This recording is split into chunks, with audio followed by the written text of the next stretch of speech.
I was supposed to be here early. They gave me another assignment. They didn't pick me up to go to the assignment. I followed their instructions and waited at the hotel. I would love to be here when I can be more fully in depth on this subject, because there's a whole lot of illusions about Africa's relationship with other people in the world. There's a whole lot of illusion about our relationship to the religions in the world.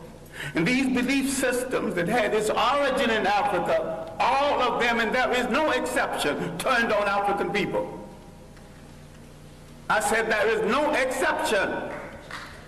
And there's one thing you have to get through your mind and keep it. Nothing that ever came from the European mind was meant to do anything but facilitate European domination of the world. And I said there's no exception.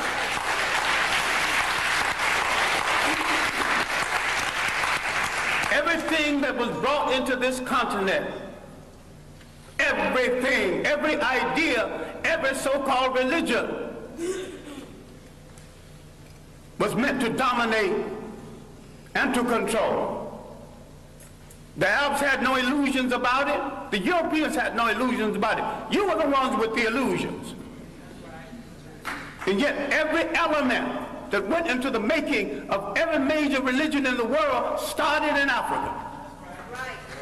Why is it that you are so naive? You let people redress something that you invented, sell it back to you, and enslave you through it.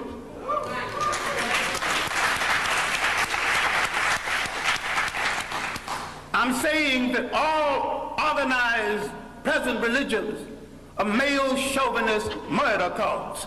And I say there is no exception. Why I wanted to be here early, I wanted to deal with our relationship with the people of the world and the fact that we created peaceful nations that had no word for jail because no one had ever gone to one. No word for old people's home because no one ever threw away grandma and grandpa. No word for orphanages. We did all of this, and over half of human civilization was over before we knew that a European was in the world. Before he wore a shoe or lived in a house that had a window. Now, Africa has always and still is the prize for the whole world. We as a people have always been the world's richest people, culturally rich, mineral rich. We have always been the prize because we have always had and still have something that other people won't, think they can't do without, and don't care to pay for. Because we have always been the prize, we have been under siege for over 3,000 years. Nothing that ever brought into Africa from the outside was meant to do the Africans any good. That means all other religions. Islam was the handmaiden of Arab imperialism. Christianity was the handmaiden of European imperialism. The Hebrew faith was the handmaiden of a concept called the chosen people. Now, if God is kind and God is merciful and God has no stepchildren, he won't choose one over the other. And to say he chose some people, you're making him a bigot. And to say that he endorsed enslavement of one people over the other, you're making him an accessory to murder. The Arabs used Islam to rationalize their slavery and their imperialism. The Europeans used Christianity to rationalize their slavery and imperialism. Who are you kidding about friends in the world? Damn it, if you want a friend, look in the mirror.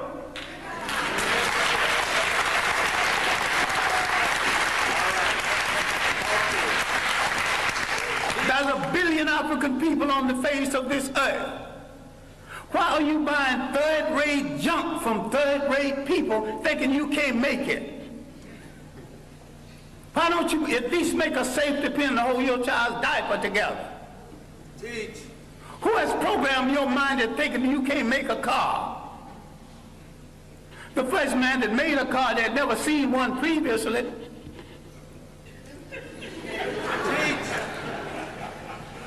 The Japanese bought cars, bought locomotives, broke them down and studied them, and had a Japanese technician produce each piece, put it together, and had a much better train than the one they copied from. All knowledge in the world belongs to everybody in the world. Yes. Who has programmed our mind in assuming that we cannot run a nation and run it well? The main thing imperialism did, slavery and imperialism, that they removed African people from the respectful commentary of history. And they tell them something they are still telling them, and all of the organized religions are guilty of this. I favor none of it because Africa didn't need any of it. I'm saying that African belief systems, properly understood, is 10 times better than Judaism, Christianity, and Islam. And better for the Africans. Now you might have some romance with one of these religions. I have no romance with any of them. I have a romance with reality and truth. And the chips can fall where they may after I tell it. As for friends, you have had no friends. When they discovered you, they began to prey on you. Now let's look at our relationship with Western Asia, mistakenly called the Middle East. For 3,000 years, our greatest enemies came from Western Asia. They were trying to avenge the fact that they were once African colonies. You read a book called When Egypt Ruled the East, and you get some of the basic information on this. Now, the first visitors to Africa came in the 1700s BC. These were the people who would later be called Hebrews. Now, black people are ticklish on this because black people think that everything in the Bible is true. I question the intelligence of anyone who thinks everything in the Bible is true or supposed to be true.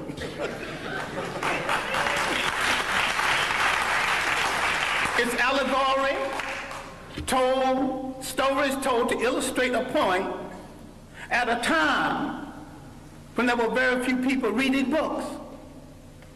And most of what went into the making of the Bible was copied from Egyptian texts.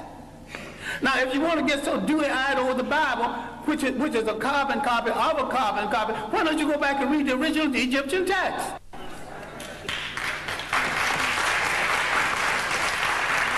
Then you see where all these stories started from. You see where the story of the Exodus started from. Now, you get so dewy-eyed, you actually think there was an Exodus.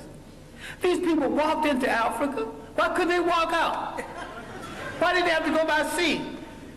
Nope. Why did they see at the park? If you read Egyptian literature, you will discover that the whole story of somebody parting the sea started with about 3,000 years before the Hebrew entrance. I should not use the word Hebrew entrance, but the entrance from Western Asia. Now let's get one thing straight, because black people are confused about all religions. Now I'm not against any religion. I'm a very spiritual human being. I just don't need a preacher to preach no 10 commandments to me when he's a backslider going with some sister, some other man's wife. I'm intelligent enough to pick from the 10th commandment, not commandments anyway, but they were omissions of purity at the great school at Luxor, the great African training school. All right, now, let's get into this Western Asia. I'm saying that the people who came from Western Asia escaping famine did not have any Hebrew faith when they came into Africa. And there's no record of a Hebrew faith before there. Why is it that when they left Africa in the so-called Exodus, they had all three?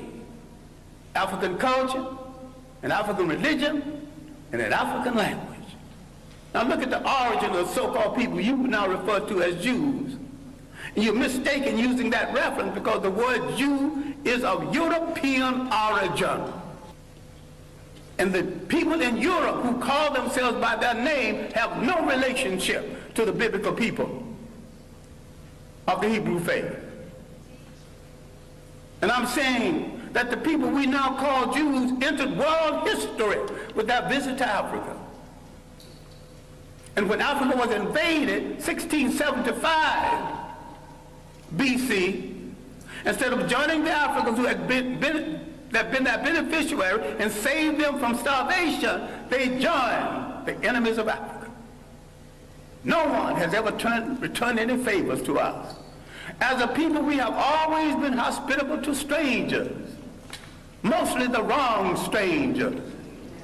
And what we have to understand now, in the period of superior brainwashing, is there is no European answer for African problems. Either Africans find a solution to African problems, or there is no solution, and if you don't find a solution soon, you go back into slavery.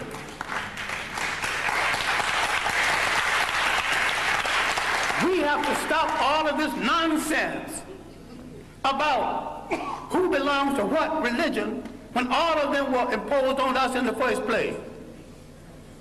We stop all this fight between Muslims and Christians when neither one of the religions are doing them any good or moving them toward independence. All of them are handmaids of conquerors. All of them are religions of conquerors. We were naive when we accepted their interpretation of something that we had all along. I'm saying we need to take a good look at ourselves.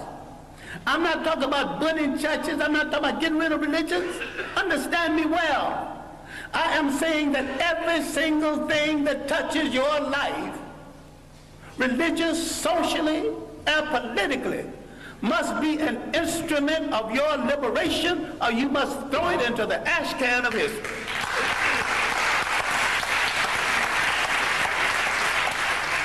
Develop a liberation Islam. Yes. And if you develop a liberation Islam, you have to turn on the supreme slave traders who were in the slave trade 1,000 years before the Europeans, the Arabs. Yes. And most brothers who think they're Muslims are merely Arabists. Forerunners, vanguards of Arab propaganda. The Arabs are not above joining the Jews against black people. In America, they're already doing it in Detroit. In America, they're already doing it in real estate. You got some dewy-eyed thing that you got a friend. I still ask you to look at that mirror.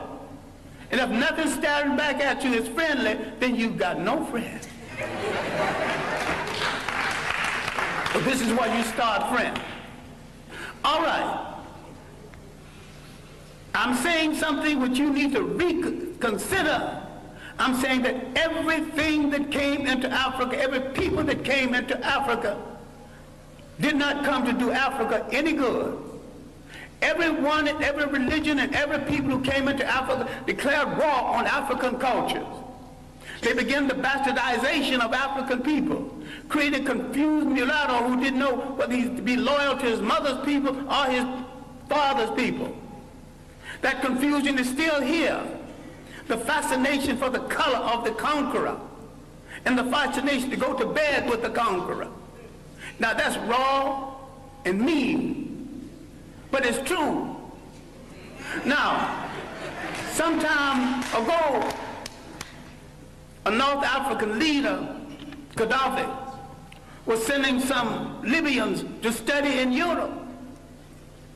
And he told them what any good nationalist would tell students going to study: I'm not sending you to Europe to find a wife.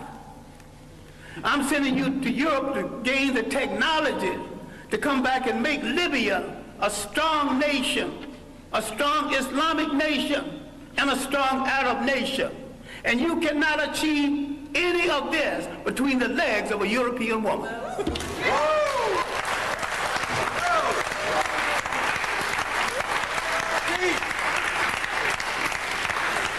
When is somebody going to get strong enough to tell Africans going to school, you're going to come back home and pair up with a sister.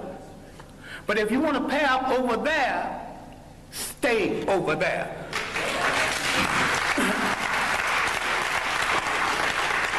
Now, the one thing we have to look at, and I'm sorry, I'm going to have to conclude on this because I've left out a body of information. At the university, I teach an entire course, semester course, on Africa's relationship to other people. And I devote several semesters to Africa before Europe, the consequences of the coming of the Greeks, who stole a lot that they think is their culture, stole a lot that you think is Greek philosophy. We've been the victims of propaganda. And yet, if you read the Journal of African Civilization, other works, we have lived in Europe, we've lived in Asia, we've lived in the Americas. The African people have already proved that they can get along with different people, amalgamate their culture with different people without one hint of a war between us. People who come into Africa immediately declare war on African culture, standards of beauty, standards of conduct, and change the African concept of theirs so they can rule through him. This was true of the Greeks, who began the bastardization, again, the European bastardization of Africa. The Western Asians had begun it 3,000 years before that. The Romans, a bunch of well-dressed thugs who could write well but couldn't think, who borrowed practically everything. They laughed at the Africans' concept of Christianity. The African was practicing and not giving it a name. This is why you don't know nothing about the African origins of Christianity.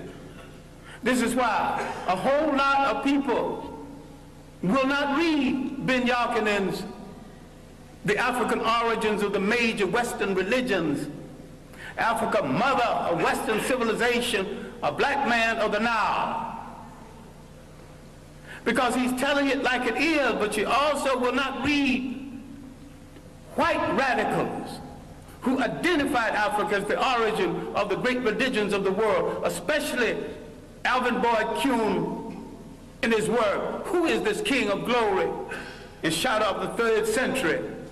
We have dealt with John Jackson, another radical black historian, with man, God, and civilization.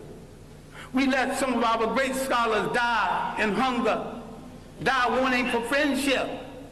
Now, having devoted my greater portion of my life to scholarship and teaching and digging up information on African people and trying to make African people face reality, I have often said, a point that I wish you to consider, I didn't have to do it. I chose to do it. And if I had to do it over again, I would do it better. But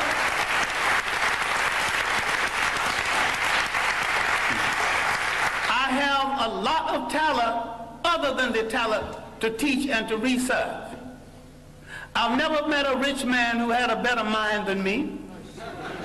So if I wanted to succeed as a rich man, I could have done that. I never met a crook who wasn't a fool. I could have been a good crook if I chose to be a crook. I chose to be a teacher of African history. I chose to look in the Bible where I couldn't find my people. I started looking for them in the world, and I didn't stop until I found them. And I know why they were left out of the Bible. I know why all the angels are white. You mean to tell me God is merciful, God is kind, and not one little brown or black angel sneaked into heaven? I ain't buying that. Now the Bible that you get so dewy-eyed over is one of the greatest pieces of propaganda ever written. If you want to read the Bible, why don't you read the Bible one day and read Mein Kampf the next day and see the comparison? That's hard on your mind. Because you think if you don't have Christianity, Islam, or Judaism, you don't have to have spirituality. I've got more spirituality after I put all of them down. And I've got more religion after I put all of them down. All right, now let me conclude something that has no conclusion. We have to look at the impact of Europeans on Africa. All impacts have been negative. The Romans laughed at the early African Christians. Finally, for political reasons, they stopped killing Christians and became Christians. I'm saying the Europeans became Christians for political reasons, as the Arabs became Muslim for political reasons, and as the so-called Jews became Hebrews for political reasons. People use organizations for political reasons, and what we get so dewy-eyed and think we're dealing with the truth. If you look at indigenous African religion belief systems, if you look at the idea when Africans had no churches of any consequence because these fools came here and said, this is the house of God, and the African looked at that church and said, if God who made the wind, the spring, made the ocean roar, and you're going to tell me he can fit into a little thing you call a church? That is no house of God. So some Africans had the common sense enough to move away from it, and some had the common sense to burn it down. I'm saying that you're closer to God when the further away you get away from organized religions that are all handmaidens of conquest. The Roman Empire developed during the early period of Christianity. Remember, the Roman Empire started in Africa. It rose in Africa. It fell in Africa. A lot of people need to stop reading some religious books and read some straight history without fable, without supposition, without myth. Read straight history. Read the Mediterranean world in ancient times. She's a racist bigger, but her chronology is good. And there's a good history of the European trying to move out of Europe into the Mediterranean to find something to eat, to put on that gosh darn awful European food. He has solved his problem at the expense of other people. The slave trade liberated Europe from the depressed economy they had created with the so-called Crusades and through the famines and the plagues. Europe always solves its problems by preying on people outside of Europe. They are in a position right now that they have betrayed true socialism, which was not of European origin in the first place. And some people are confused between Karl Marx and Groucho Marx. I think a lot of people are Groucho Marxism instead of Karl Marxism. They're funny people. And if you think that that system started in Europe, no system as humane as socialism could have started among a bunch of icebox people who prey on their brothers for their breakfast. Read Parman Colson's work, The History of the Modern World, especially the early chapters. Now, the evidence of Africans in the New World, the evidence of 1,000 years of civilization before slavery, all of this I'm not discussing because there is no time. But when the Romans disgraced themselves in the mismanagement of Christianity, they created a vacuum. Islam moved into that vacuum. The Africans thought that Islam would get the Romans off of their back. They were right.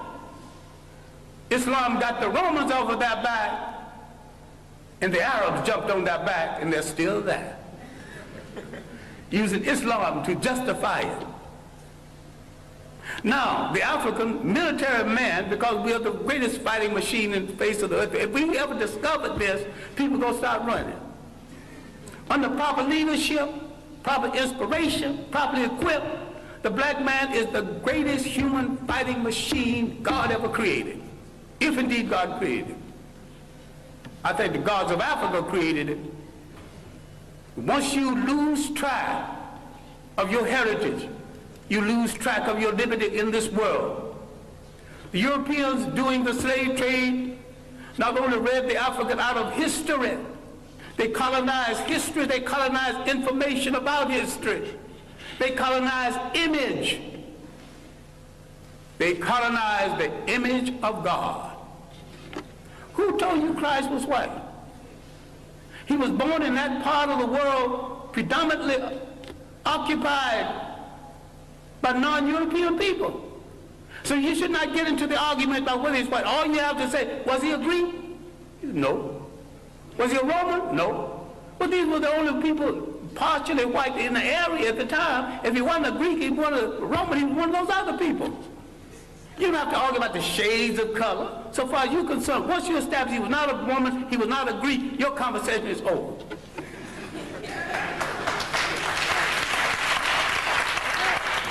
Now, if somebody else want to argue about his shade, well, that's their problem. And if you got a problem with color, then you got a problem with your mother and your father. You have insulted your mother and your father if you don't like what they gave you. I wear mine like a badge of honor. I dig it. I wear it well. All right. Love it.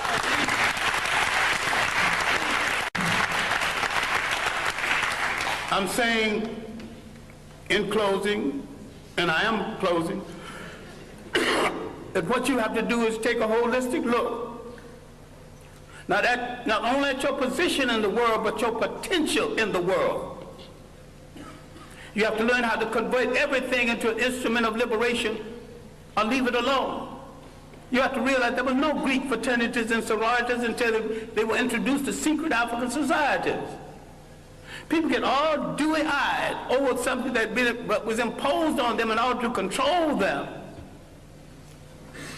without understanding that. That's another imperial effort. So it bothers me, and although I have good personal friends who are Muslim, that not a single Muslim scholar have dealt with that 1,000 years of African independence before slavery and how the Arabs from the north systematically destroyed these nations. It did not occur. 1591, from Morocco, an army was launched against these great independent nations in inner West Africa. These were great states, and because of poor communication between African and African, there was enough armies in these states to march down to the coast and to drive every slave trader into the sea. But the communication between African and African was so poor. Even today, the East Africa is not too clear about what's happening in West Africa. And nobody knows what's happening in North Africa because the conspiracy to hold on to Africa is happening in South Africa and in North Africa. So the whites in South Africa willing to play a part, and the pseudo-whites in North Africa willing to play a part. In all this world, you have no friends. But if there are a billion of you on the face of this earth scattered all over the world, what do you need with a friend other than yourself? Why can't you turn inward on yourself and say, I will wear no clothes I don't produce. Start with your underwear. I wear no shoes that's not made by a brother. You're creating a shoe factory, employment at once. Start buying airplanes, break them down and study them, later on make airplanes. What this whole thing is about is the restoration of confidence. It has been the role of these handmaidens of colonialism to destroy your confidence in yourself. You don't believe that you can look like a god. You don't believe a black father in your home is to some extent a god. That doesn't make the black woman less than a goddess, because we produced the first human societies that recognized and respected the female god. We produced the first human society that said you can't be a king unless you got a queen. You can't be a god unless you got a goddess. So you can see all of these social ills that people are defending now, none of it started in our countries. I defy anyone alive, and those who want to come alive, come back and prove me, I invite them too, to show me one single case of sexual deviance or maladjustment any place on the African continent for the coming of foreigners.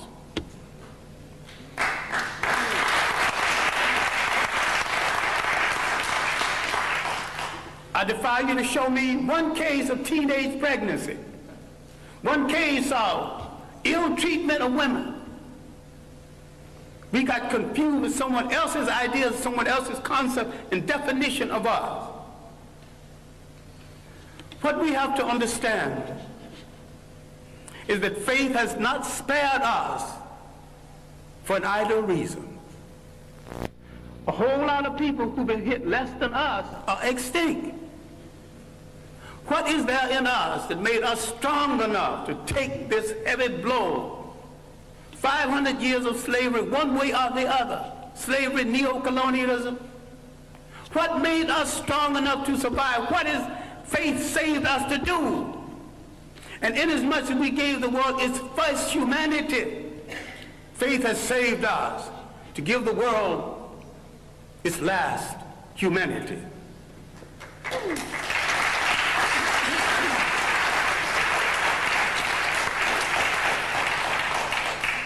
What we have to do is to believe it, to believe that we are worthy of it, and to believe that we are capable of it. What black studies should be about, what black religion should be about, is the restoration of the confidence.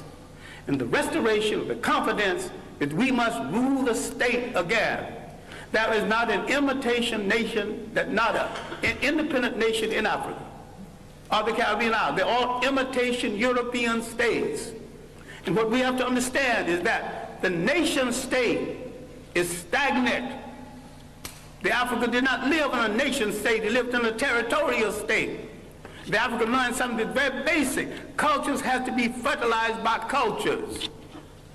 People have to be fertilized by the interaction between cultures and cultures. This insecure European tightened his borders. You know, you got a passport to come here? The word passport is not in any African language. The things he invented to restrict himself, he imposed on other people. Once we gain confidence in ourselves, and once we look at that person staring back at us from that mirror and like what we see, and don't move from that mirror until you like what you see.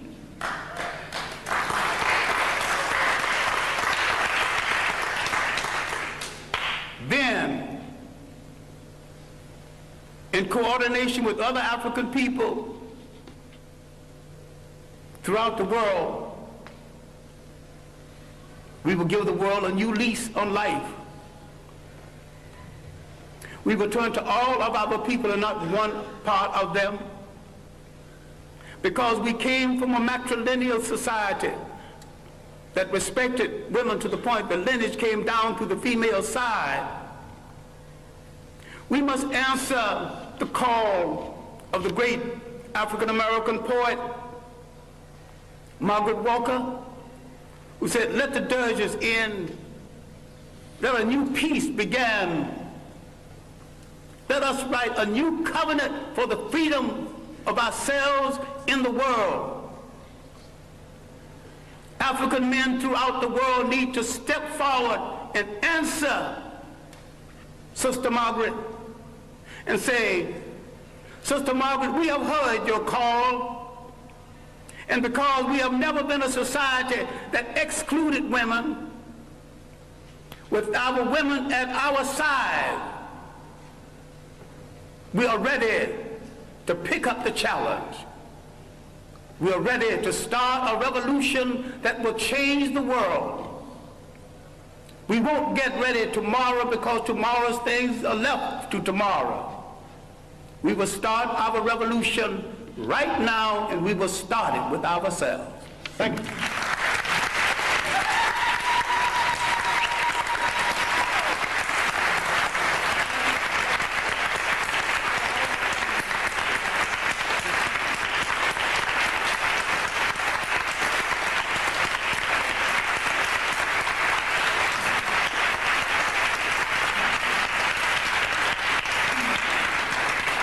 since we have run over our time, I'm not quite sure what I should do since we have run over our time, but I know that there are some people who and we will try to have maybe just 2 or 3 questions.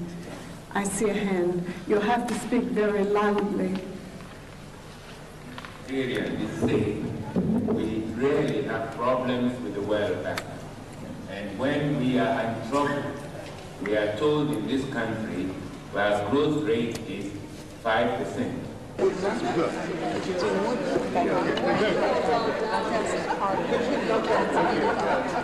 One thing you have to get through your mind and keep it. Nothing that ever came from the European mind was meant to do anything but facilitate European domination of the world. And I said there's no exception.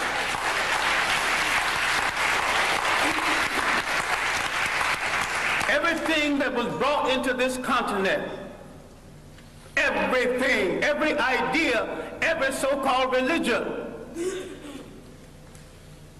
was meant to dominate and to control. The Arabs had no illusions about it. The Europeans had no illusions about it. You were the ones with the illusions. And yet every element that went into the making of every major religion. I was supposed to be here early. They gave me another assignment. They didn't pick me up to go to the assignment. I followed their instructions and waited at the hotel. I would love to be here when I can be more fully in depth on this subject, because there's a whole lot of illusions about Africa's relationship with other people in the world. There's a whole lot of illusion about our relationship to the religions in the world. And these belief systems that had its origin in Africa, all of them, and there is no exception, turned on African people. I said there is no exception. And that other people won't, think they can't do without, and don't care to pay for. Because we have always been the prize. We have been under siege for over 3,000 years. Nothing that ever brought into Africa from the outside was meant to do the Africans any good. That means all other religions. Islam was the handmaiden of Arab imperialism. Christianity was the handmaiden of European imperialism.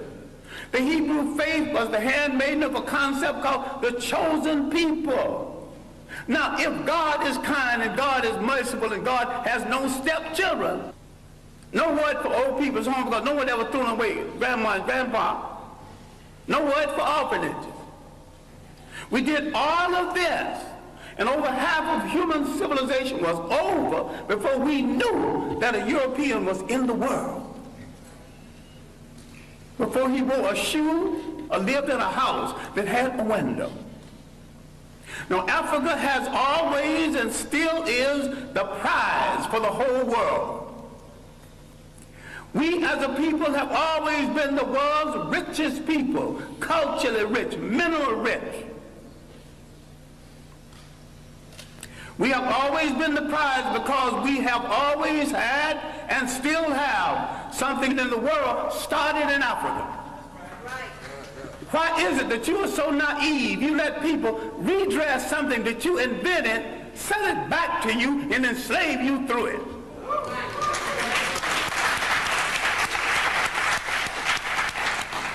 I'm saying that all organized present religions are male chauvinist murder cults. And I say there is no exception.